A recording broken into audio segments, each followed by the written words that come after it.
عجیب مخلوق۔ یہ دنیا ایک راز ہے اور اس میں بسنے والی ہر چیز، ہر جنس اس راز میں لپٹا خزانہ۔ دوسرے کی راز کی حقیقت جاننے کے لیے خود کے راز کا قفل کھولنا بہت ضروری ہے۔ ہر راز دوسرے راز کے ادراک میں ہے، جبکہ ایک دوسرے سے جدا ہونے پر صرف وہی راز آپس میں ضم ہوتے ہیں جن کا ماضی، حال یا مستقبل ایک سا ہو۔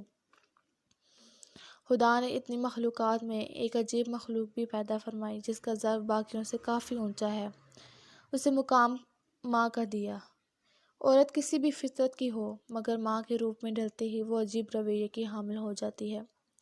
یہ عجیب مخلوق اتنی پاگل ہے کہ اپنے آرام پہ دوسروں کو فوقیت دیتی ہے، اپنا پیار دوسروں پر قربان کر دیتی ہے، اپنی تمام کمزوریوں اور تکالیف کو بھول کر اولاد میں اپنے سے زیادہ طاقتوں اور آسائشوں کا پرچار کرتی ہے۔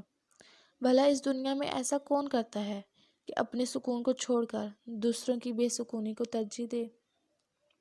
ایسا کون کرتا ہے کہ سردی میں گرم بستر اور گرمی میں پنکھے کی ٹھنڈک کسی اور کو دے، اور خود سردی کی ٹھنڈک اور گرمی میں چولہے کی تپش کو خود کے لیے مفید سمجھے؟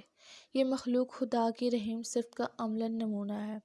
اس کا نم دل اور میٹھا بھونسا ہر بیماری کا علاج ہے اور مکمل شفا خانہ ہے۔ اللہ چاہتا تو اپنی محبت کی تشبیہ کسی بھی محبت سے کر سکتا تھا، مگر اس نے ماں کی محبت ہی کو چنا۔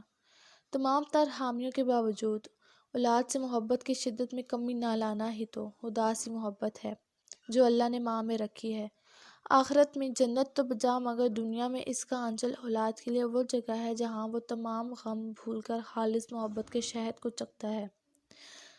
عورت کے اس مقام کا بوسہ تو خود ہمارے آقا صلی اللہ علیہ وآلہ وسلم نے لیا ہے۔ مرد سب سے اوپر درجہ پر بھی اس مقام تک نہیں پہنچ پاتا جس کو صرف عورت کے لیے منتخب کیا گیا ہے۔ یہ عجیب شے سب سے خوبصورت اور مخلص سہارا ہے۔ یہ سہارا تو حضرت موسیٰ علیہ السلام کو حوصلہ بخشتا تھا۔ اس سے محبت میں خاک سے انسان کو اویس کرنے کا مقام ملتا ہے۔ اللہ کی خوشنودی کا راز ماں کی خوشی اور رضا میں ملبوس کامیابی کا ضامن ہے۔